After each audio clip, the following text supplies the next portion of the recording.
La référence à nos ancêtres ne nous éloigne-t-elle pas de notre foi religieuse? Non, c'est quoi cette affaire d'éloigner? Quand nous saluons nos papas le matin, ça nous éloigne de notre foi religieuse. Dieu n'a pas dit d'honorer ses parents. Non, je ne sais pas. Vous mettez la photo de vos parents pour barricader décorer votre salon, tout ça là. Et après, vous dites que quand on parle d'eux, ça va nous éloigner de choses là. Non. Quand on parle des ancêtres, on parle de qui? On parle de Nelson Mandela. On parle de Kwame Nkrumah. On parle de Félix Houphouët-Boigny. On parle de Soundiata Keita. On parle de Modibo Keita. On parle de Bio Guerra, de Béhanzé, de Kaba. On parle de Tofa. Hein? On parle de Théa Gbanli. On parle de Glélé. On parle de qui? On parle de Mathieu Kérékou, de Maga. On parle... Pourquoi l'invocation de ces personnes-là, qui sont pour la plupart aussi des chrétiens ou des musulmans, pourquoi ça va poser problème? Moi, je ne comprends pas. C'est-à-dire que nous avons été tellement traumatisés. Parce que, regardez, le discours du roi belge est clair. Les pères missionnaires ont été envoyés pour nous faire un lavage de cerveau. Et ils ont réussi ça. Maintenant, nous refusons nous-mêmes d'accepter que ce cerveau lavé revienne à la normale. Nos ancêtres sont puissants. Ils ont fait des choses exceptionnelles et ils continuent de faire des choses exceptionnelles de là où ils sont. Quand on parle des forces métaphysiques, nos ancêtres sont dedans et les dévaloriser, ne pas les reconnaître. Maintenant, quand on dit qu'invoquer nos ancêtres serait un éloignement à notre foi, le catholique parle de Catherine, de Ampadu, de qui encore, de Matthieu, de ceci, tout ça. Et ces ancêtres des autres, ça ne pose pas problème. Mais nos ancêtres à nous vont poser problème. Il y a ce qu'on appelle la litanie des saints dans l'église catholique, où on répète le nom des saints pendant des heures. Ça veut dire qu'on est en train d'invoquer les décès, les ancêtres, les soi-disant morts des autres.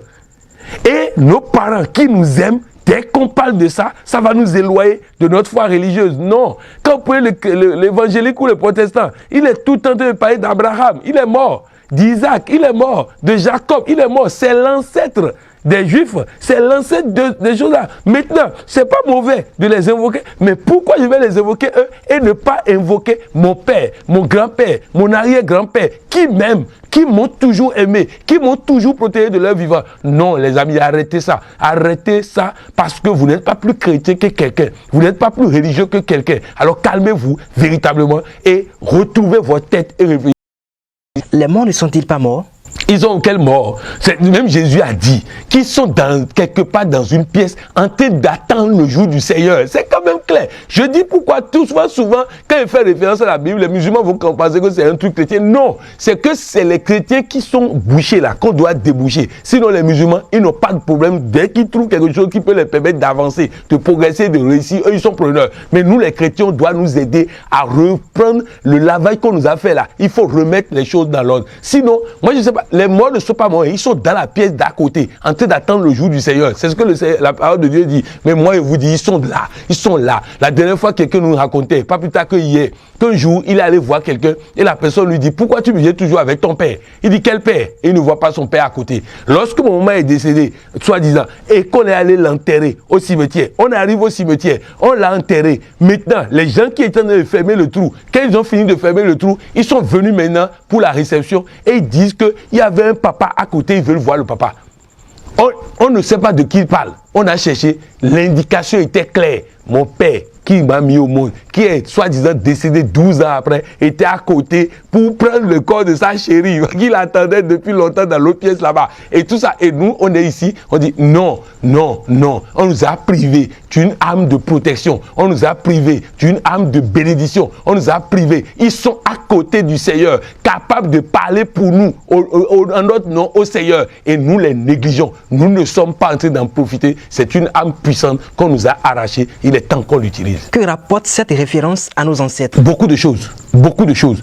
Beaucoup de choses parce que déjà, il est important que vous compreniez que votre Père qui vous aimait tellement, qui est capable de vous protéger, est capable encore de le faire aujourd'hui, est capable de vous protéger aujourd'hui, est capable de vous soutenir aujourd'hui. Donc, ça nous apporte tout ce qu'on peut apporter à quelqu'un, tout dans plusieurs domaines, ça nous permet de réveiller en nous la foi. Parce que oui, quand j'évoque Dieu, Pas de problème. Oui, il est le maître absolu, l'architecte, le patron, le commandant suprême et tout. Oui, mais il a laissé aussi nos ancêtres qui étaient puissants. Je vais vous donner un exemple. Lorsque les terroristes sont allés au nord du Mali, ils ont détruit tous les tombeaux qui étaient là. Mais ils n'ont pas approché le tombeau de Soundiata Keïta parce qu'ils savent que s'ils vont détruire ce tombeau, ils vont avoir des problèmes. Lorsque Nelson Mandela est mort, quand on voulait, soi-disant, quand on voulait déplacer son corps d'un endroit à un autre, on demandait sa permission. Parce que si on ne demande pas sa permission, on prend son corps. C'est problème. Donc bref, il est important que vous compreniez, nos parents,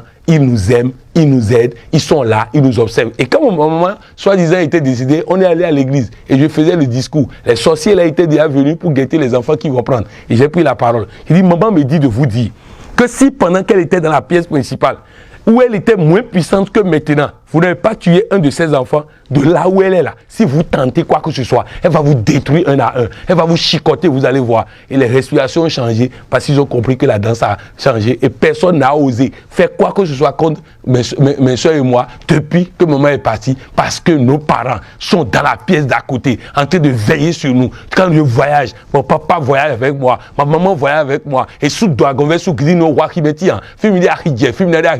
mon arrière-grand-père, à Gonversou, il voyage avec moi. Donc tous ceux-là voyagent avec nous. Chacun de vous, vos parents voyagent avec vous parce qu'ils vous aiment tellement qu'ils ne peuvent pas vous abandonner. Dans quel domaine utiliser cette formule? Dans tous les domaines. Aussi vrai que Dieu est Dieu, mes ancêtres sont puissants et je suis en parfaite santé. Aussi vrai que Dieu est Dieu, mes ancêtres sont puissants et je suis heureux dans mon foyer.